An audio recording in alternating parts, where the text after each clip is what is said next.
Okay, we're live. Hello, welcome to Cinema Savvy, and welcome back to a very special movie review today. I'm Chris Garner, joined as always with Tate Niawa, and we are giving our review on an independent horror sci-fi thriller film called The Dark Tapes, directed by Michael McQuown and Vincent J. Guastini. This kind of came out of nowhere for us. I mean, we got an email on our Gmail account from Michael himself saying that, he's put this film together, he's taken it to all these film festivals, and would our channel be one of the first to review this movie? So this is kind of exciting today. Yeah, it has. And we watched this, I'd say like over a week ago, so we kind of had time to prepare for this review. I mean, I've watched it once. You've seen it once as well? Yeah. We thought that would be a fair way of reviewing it. But as soon as Chris said, it's sci-fi, he says, yes, it's horror. I said, no. He said, sci-fi horror thriller. I said, okay, I'll try it, because if anyone knows anything on this podcast, it's that I really, really don't like horror. Yeah, and I will say, I mean, you watched this before I did, and you kind of prepped me on some things, and I mean, you were really for this film, and we'll go into our review in a minute. I should say as well, this entire review, unlike our other ones, is going to be all spoiler-free, because there are a lot of twists, a lot of turns, a lot of things we don't want to give away, and Michael messaged me and said that he thinks it's better if people see this going into it completely cold, so we're going to honor those agreements today. But yeah, Tate, I was really just, I was in admiration of you for watching this movie, because horror is so not your thing. You are. Me on the flip side, I love a good horror film. My favorites are the ones from the 80s. Mind you, which films from the 80s don't I like? But it does take a lot to win me over on a horror film, especially with modern horror, because I guess we're so far down the road with horror films now where we've seen every kind of scare, we can anticipate scares. Correct. And the majority of new horror films, I mean, I think we're similar on this. We like psychological horror. We both like psychological horror, yeah. I prefer, I don't really like the gore kind of side of things. I don't like the non-stop queue of jump scares. I want something that makes me feel afraid without actually showing me afraid. If that makes sense. No, that totally makes sense, and I'm exactly the same. So that's why a good horror film now for me is very few and far between. So this is going to be an interesting review to talk about. So I'll give some information on the Dark Tapes for anyone who isn't aware of it. I've got a bunch of links in the description as well, where you can find reviews for this thing, the website and the trailer and everything like that. So the Dark Tapes is one of the top 5 award-winning genre films of 2016 and 2017, and the film has won or been nominated for 61 awards, including a Rhonda Hatton Award for Best Independent Film in 2017. Now, with me, with independent films, I'm going to be honest, I don't watch as many as I should. If they're getting a screening, there either isn't a cinema near me that screens those kind of films, or they just kind of dip under the radar for me. So, I mean, when this came through, I was excited because clearly it has won all these reviews. You went on the IMDb as well, which had a great score on it. And however, the score recently has dropped, which is interesting, because I had a look at like the IMDb stats. I love looking at stats and stuff like that, and it's very interesting. It's an even split. It's like people who gave it 10 out of 10 and people who gave it 1 out of 10 are exactly the same numbers. So it's really, really weird. Yeah, and I mean, this has done so well that this has picked up US theatrical distribution as well. The people, their credits are for the people that did the film VHS, Tales of Halloween in Jerusalem. I've heard of VHS. I haven't heard of the other two. I've heard of Jerusalem as well. I don't know where from, but I've heard of it. And apparently it's been in select theaters from March 2017. But yes, I believe it was yesterday it was released on all VOD platforms. They're all listed in the description too. Now, Michael pitched this to me in his message to us as a mix of VHS meets old TV shows like The Twilight Zone, The Outer Limits, and the popular TV series Black Mirror. Now, you're an immense Black Mirror viewer, fan. Yes. I've watched a bit of series 1, that's it, but this is I want to be talking about Black Mirror on this channel very soon, because I've seen through the series, the entire series, including the Netflix things, at least 5 times now. So I feel like I'm at the stage where I can kind of comprehend it. Because of that, I feel like it's worth talking about, especially if I'm not sure, we have a few Netflix shows we need to go through, so we might do what we did last year, where we just do a load of Netflix shows for 1 week. But yeah, going into this, I was apprehensive. Not only because kind of, it puts pressure on you to give it a good review if like they kind of give you the thing, and usually you say, oh, do I want to give it a good review? Oh, but if they don't, then yeah, no. I went into this completely cold. I just thought, okay, I'll just go into it. And as far as horror is concerned, it really is a bit like watching a bunch of Black Mirror episodes back to back, just with a lot more kind of horror elements brought forward. And I liked it because of that. If I'm able to critique it in one way, and it's not a bad critique really, especially seeing as the sequel has been greenlit. They're going into pre-production for that. But a higher budget would make this film in the realms of Paranormal Activity as far as how far it can go. And I really do believe in that. I love the concept of it having short horror stories, all of them intertwining. And as well as that, having just one, there is one thing that can we talk about the fact that one story just keeps on coming back, and then you go away for it, you come back to it, you go away from it, you come back to it. I like that. It breaks up the short stories quite nicely to have one long flowing story all the way through. As far as that's concerned, I really did like it. When you get down to the sections, there are sections which I liked more than others. Specifically, I liked the first 2-3 sections. I wasn't so much of a fan as the final section, even though that was the least horror-filled element. When you prepare yourself for horror, you want to see that kind of horror, and the final section maybe didn't have as much. But other than that, I liked it. I really did.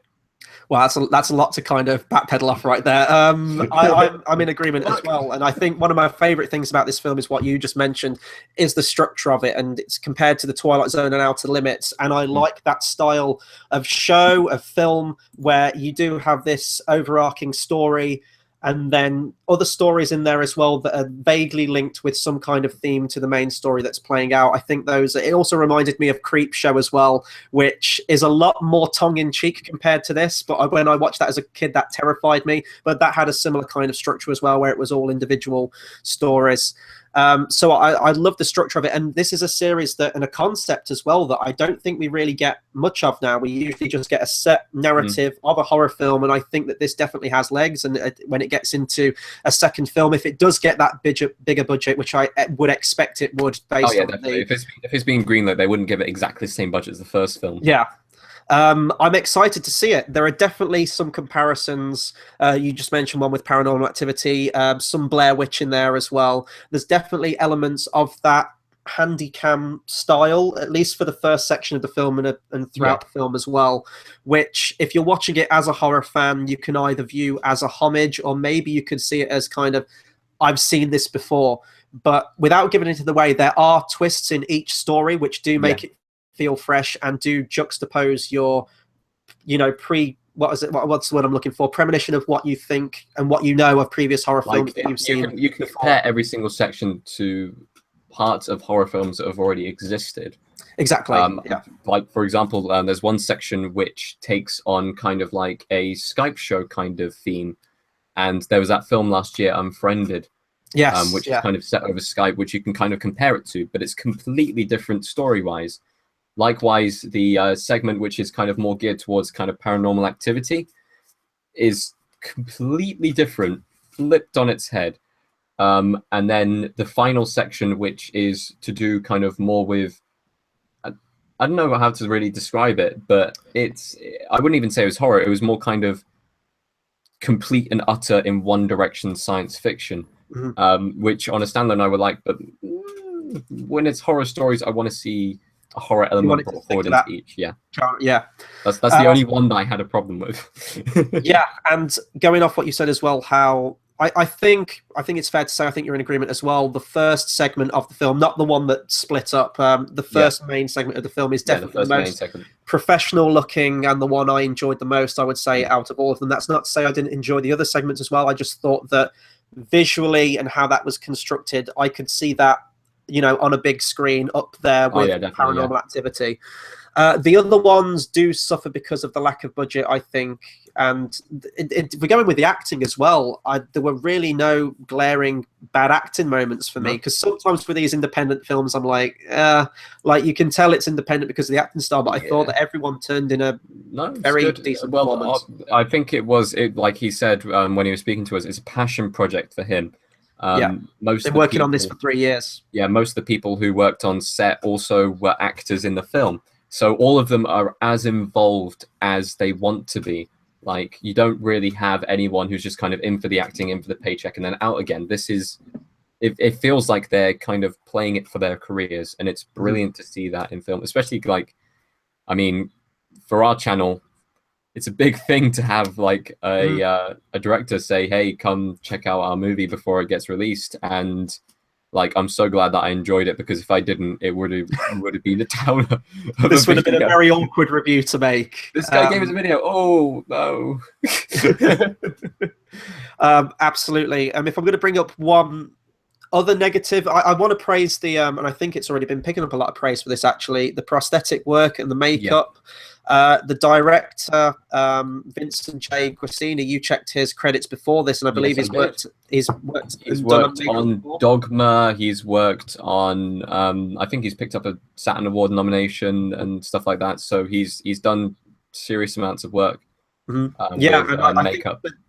On makeup, and I did check the credits for this, and he did have some involvement with the suit and the makeup itself on the creature or creatures, without giving anything away. There are some elements of this film where I think that less would have been more. I do think that we needed to see some kind of creature in the film, because that always annoys me when you have these suspense films where you don't get any kind of payoff. However, I think there are some moments in this film where I would have liked the film to have just let itself breathe a little bit, build that tension slightly more, and maybe keep the unknown more unknown to us, because when you see it, because you see this thing clear, it's on a night vision camera, you see it head to toe. Speculation is the best form of horror. Exactly. Because it's not what's playing out on screen, it's what's playing out in your mind. It's why I like psychological horror more than kind of the here is the horror, and I just want to go, no, I want to experience the horror inside my head. I don't want to be physically frightened. I want to have fear. And with the first segment as well, which you compared to Paranormal Activity, if you are going to look at Paranormal Activity, there are big stretches in that movie where really not much is happening. Like, you think something's about to, and it doesn't, and it builds that tension. And then when it does drop something like a sound or a door opening or whatever it happens to be, it hits more because it feels more earned. Whereas the first section of this movie, it did feel like a best of moments from Paranormal Activity, where you do keep constantly getting that scare payoff, and it loses that impact somewhat. And with like the monster, because we see it in full quite a lot of the way through the movie. So I think if it does move into the second one, they should rein that back in a little bit and maybe build up more tension around that. But that being said, I thought the costume and the creature design was really inventive. It was new. I would love to see that become like a new horror mascot or something. It didn't look really cool. Go on, sorry. I was going to say we don't really want to spoil this for anyone, but if you do want a bit more information, there is something that is going to be taking place at some point when we organize it. Chris, go ahead. Yeah, so we've been in contact with Michael McQuown, the director of this film, who has agreed to jump on an interview with us. We've got many questions prepared for it, and I'm interested, for one, to see his horror inspiration and what he grew up with, how he got into directing. It's going to be a really informal chat, but one that we think is going to enhance this review and just enhance our knowledge of this film and the production of it. So, again, we don't have any date. The extended universe that is going to be the Dark. Yeah, as Tate said, we don't have any dates confirmed yet, but we have been in contact with him, and he's agreed to jump on one with us. So we'll get organising that in the next few days, and expect an interview. So that will be something new we're bringing to the channel, and it's very exciting. I think I've pretty much said everything on this movie. So if we just want to go into our overall thoughts, and then we'll round off after that. So overall thoughts, I'm not usually the biggest fan of horror, but this film has the correct blend of horror for me to kind of get involved with. I love the format of it. As a massive Black Mirror fan, It's good to see separate short stories in film, because you barely see that nowadays with any form of film, where you get to see a bunch of short stories which are all placed together. The only thing that I can actually remember biggest film recently, which is short stories put together, is Cloud Atlas, and that was like 2012. So really, it's a nice, fresh idea that is brought back forward, and it's good to see, and I quite liked it. Yep, absolutely. I think it's a solid watch. I think everyone should check it out. If you are a fan of horror, if you're a fan of handheld cam footage kind of horror film, I think you're going to like this movie as well. And I think the biggest thing that this movie has going for it is what you just said. The structure of it, the idea of it, the concept of it is a very interesting and new one that I would like to see brought more to the big screen if this takes off with a sequel, whatever it happens to be. There's definitely a lot of interesting stuff in here. And sometimes it's just nice to support independent films as well. I know I said at the beginning I don't watch as many as I should, but after watching this, it has made me curious to check out other ones, whether it be the horror genre or whatever it happens to be. But yeah, I would definitely recommend checking it out. I've put in the description of all the places you can find this. It's on Google Play, Vudu, Amazon, a whole host of different video services, and it was released yesterday. So you can find the trailer for it and more information about the film from the website and from the trailer link that I put in the description. You can also find links to our stuff, our Facebook and Twitter. That'll do it for our review on the Dark Tapes. Be sure to subscribe, because we'll be bringing you loads more content. Not only will we have more movie reviews, the interview with Michael himself, there'll also be more trailer reactions from me, and we are looking to bring new shows to the channel as well to get more content coming out. Also, make sure you hit that bell icon right next to the subscribe button so you get a notification every time we bring something new out. So that'll do it for us today, and until the next video, we'll see you guys next time. Thanks for watching.